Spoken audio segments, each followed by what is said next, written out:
Why Haaland leaving your FPL team is a good thing. Welcome to the Gianni YouTube show. Hope you guys are well. It's team selection time. It's game week 17. We're getting into silly season, and that is a good thing for FPL. We like the carnage. We like the flags. We like the injuries. We like the doubt, and we like the fixtures coming thick and fast. So let's talk about this week's hot topic. And of course, that is Erling Haaland. My advice to you guys, as always, is keep it until late on in the game week to make your transfers. Information is king. Points over pounds. Sometimes we're chasing value and we go for an early transfer in a week. But for me, that's got to be something that you just go, I'm going to have to let that 0.1 slide. I'm going to have to let that 0.2 slide at times. Sure, there's weeks to go early and there's weeks to go late. This feels like a week to go late. Information on Haaland. We've got 8 teams playing in Europe, in England. 8 teams. It's never been that high. It could be even more next year, by the way. The coefficient could allow 5 English teams to the Champions League. So it's chaos. Tuesdays, Wednesdays, Thursday nights, so much can happen, right? We've got a Friday deadline this week as well. Have a plan for Haaland in or Haaland out. Now, I'm shooting this video before we have a definite answer on Erling Haaland. But as the week goes on, I know we're going to get one. Why will we get one? Well, team leaks are a thing. Man City is a leaky club, if you like. I think we'll have definite news on Erling Haaland on Friday, but also training ground photos, manager press conferences. Sometimes with managers, you can read lots into them. Sometimes you have to take it with a pinch of salt. And Pep Guardiola, unfortunately, is one of the latter. But on Friday, I expect to see training ground images of Haaland either training with a team or not. And that might be all we need.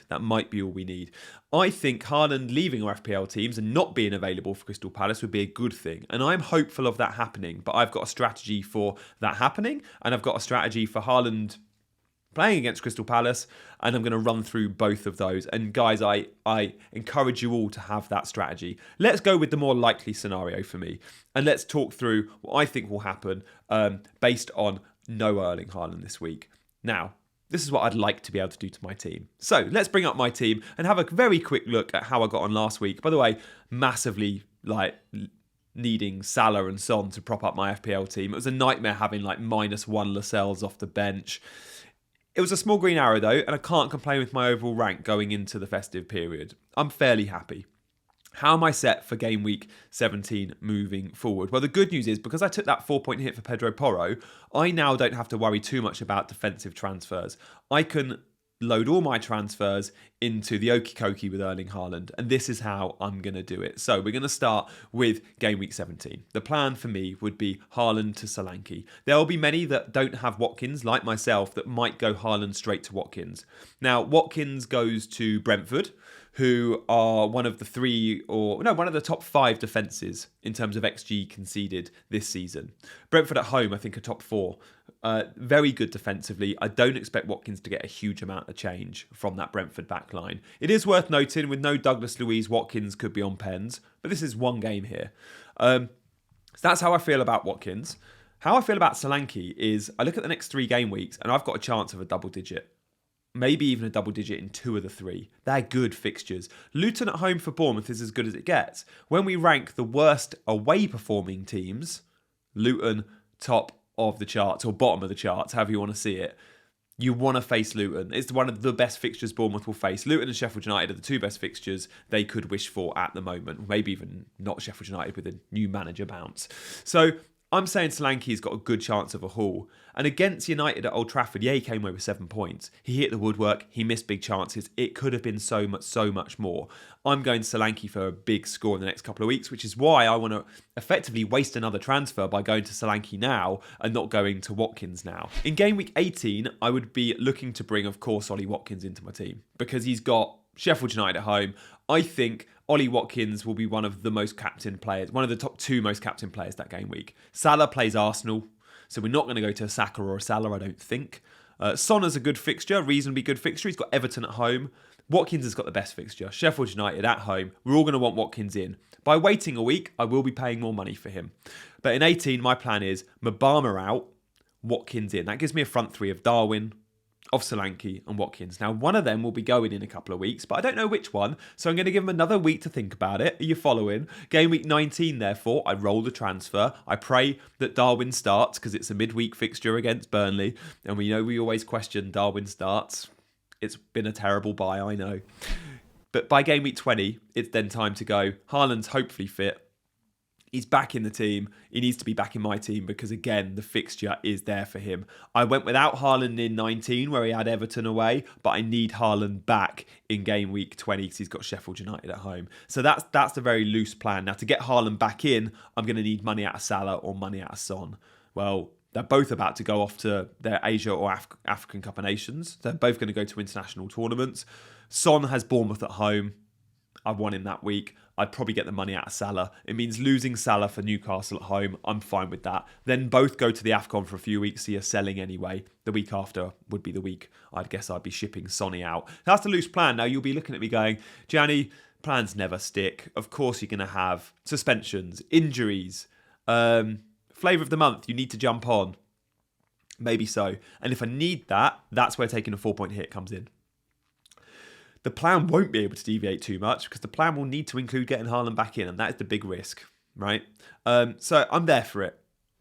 What about if Haaland's fit? What do I do? Well, this week, simply, look at my team. If Haaland's fit, I consider captaining him. We'll talk about captaincy in a minute. But I don't make a transfer. I go without Solanke, and then next week I think about how I'm going to get Darwin out for Watkins in. At the moment, I don't have funds. I'm 0.1, 0.2 short. I can't go Darwin Watkins this week, but I would need Watkins in the week after. And I would need to get a little bit of money, perhaps out of one of those midfielders or one of those defenders. I'm not thinking too much about this scenario yet. The big question mark I might have is goalkeepers, but again, we'll know more about goalkeepers as the week go on. I'm hoping that at least one of my two men are okay. Guys, if you're enjoying the stream so far, the video so far, do hit that like button. That'd be really appreciated. And subscribe to the channel. If you fancy gifting a present over the Christmas period, your subscription is sufficient. You can also become a channel member and join my WhatsApp group. There's a link in the description for that. And of course, shout out to today's sponsor, Fantasy Football Scout. There's a link in the description too. What about the top transfers in and out this week? This isn't really a topic I often discuss, but this week it's been so volatile in the transfer market in FPL. I want to look at the top 5 in and out, and I want to judge them and see if they're the right thing to do. And then, of course, we have to talk captaincy. I've got some good data for you on that one. So, top transfers in. This is on the FPL homepage, a page hopefully you guys visit quite frequently. Hey, if you read the articles, you'll see loads of my expert advice on there. I don't love the term, but it's what the Premier League call us, and there's a panel of us giving our advice with various stories. You can read the stories there and see my quotes. So far coming in this week, the man we've been talking about, Solanke, Bournemouth's main number 9, the form is there. Son, I get it, but I feel like I wouldn't be buying Son necessarily now, knowing I'd be selling him in a couple of weeks. Maybe I'd just go, can I cover him with Richarlison? Richarlison, by the way, is like a 6.6 midfielder. He's going to play number 9. He looked sharp last time out. I wonder if Richarlison could cover him a bit. Porro can help cover Son, not quite the same. Watkins, I get it. And Gordon, that's a surprise. We know he's been nursing some sort of injury. I still concerned slightly for Gordon minutes over the festive period. Don't know about that transfer in. In terms of transfers out, well, Trippier, Haaland, and Burmo, Douglas Luiz and Bruno, 3 of those guys are suspended. The 5th yellow card kicks in, right? The 5 yellow cards, you get a suspension. By game week 19, that's wiped. But as expected, players are starting to get it just ahead of game week 19. So Trippier, Douglas Luiz, Bruno Fernandes, but also, let me throw at you a couple of other names. Luca Dean, Charlie Taylor at Burnley, who I've got in my squad, Branthwaite at Everton. They're all on 5 yellows. They're all suspended for game week 17. Now, the good news there is they'll all be back for game week 18. And it's in game week 18, you might have even thinner benches, right? Because, of course, it's a blank game week for Brentford. It's a blank game week for Man City. So get that ban out of the way. Could be a good thing for a few of you. There are, of course, still lots of players on 4 yellow cards. So watch out this weekend. And hopefully we won't see quite the flurry of those on that 5th yellow card like we saw last time out. Captaincy. Again, plan for Haaland, plan for without Haaland. Without Haaland, it's a simple one this week, isn't it? I think it's a really simple one. You can give arguments, of course you could, for Palmer to Sheffield United or Son away at Forest. Foden I've got with a good fixture at Crystal Palace and Darwin with Man United. But Mo Salah, even Saka at home to Brighton, I expect goals, right? But Mo Salah against Man United, let me hit you with a stat here. What do you reckon his average points are? His average points in the last 4 occasions he's played Man United in the Premier League. You're going to be blown away by this number. Have a guess. His average points in the last 4 displays, right? You're all hitting me with a number right now, I hope. I reckon many of you are going average of 10 because he would have had some high but 1 or 2 blanks. 17.75 average. Crazy. Against Man United. So he's hit a 21, an 8, fine. That feels like a blank when we're comparing these other numbers. A 19 and a 24. Mo Salah against Man United in the Premier League goes off. Now he's about to play a Man United that are down to the bare bones. Maguire, Shaw, new injuries at the back. They are so low on confidence. They're playing terribly. This Man United team is vulnerable. Bournemouth smashed them at Old Trafford, let's be honest. And then in the Champions League, it was a must-win game against Bayern Munich. And of course they lost. And the headline looked tight, 1-0. It wasn't a tight game. Bayern Munich absolutely dominated them. And Bayern Munich, by the way, haven't been playing the best themselves. They got hammered at the weekend in the Bundesliga. Man United are vulnerable. Salah captain feels like a very easy decision. If you own Darwin, you're hoping for points. You're hoping for minutes too. Salah, we know, will be a 90-minute man in this one. If Haaland's fit and plays Crystal Palace at home, you've got a bit of a discussion there. I'd still be tempted on Mo Salah. With that history against Man United, the way Salah's playing is good. The way Man United are playing is so bad. Crystal Palace looked good against Liverpool, is worth noting.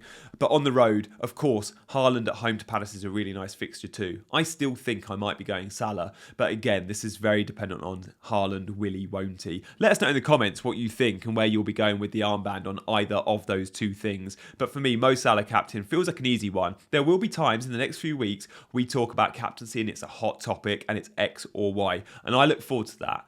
I look forward to that, especially when there's the AFCON and the Asia Cup, and there's no Son or Salah, and potentially Haaland has a knock. That's when it's going to get really interesting. And I love some of those differential captain calls.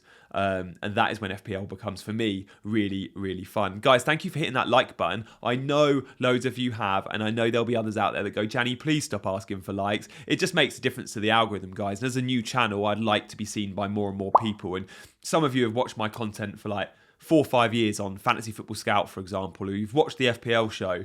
I'm trying to start my own channel alongside still doing all those things, but people still don't quite realise that I have my own YouTube channel. So to help get the word out there, I really appreciate you sharing and liking and subscribing. It really does mean a lot. So thank you very much for your support. I enjoy, as always, talking to you all, so do drop a comment and I'll see you very soon. Good luck, this guy.